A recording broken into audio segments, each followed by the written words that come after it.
יש לנו וידאו פה. בואו נראה אם אנחנו מזהים מישהו.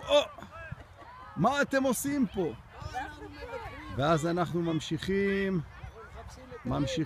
זה מגרש, זה 240 דונם פה של הסרף קלאב, אימונים. אני יכול להמשיך להסתובב.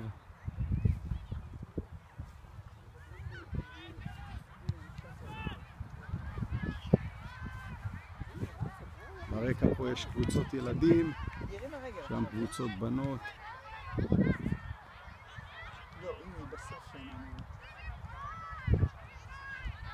נו, אחרי זה נלך נאכל משהו טוב. חבל על הזמן לראות את הילדים פה. כן. הנה, זה מדהים, כל מדהים. הגילאים. כל ביקור מחדש פה במגרש הזה, במגרש הפולו הזה. זה הקבוצה של אלכסי שם. זה הקטנים.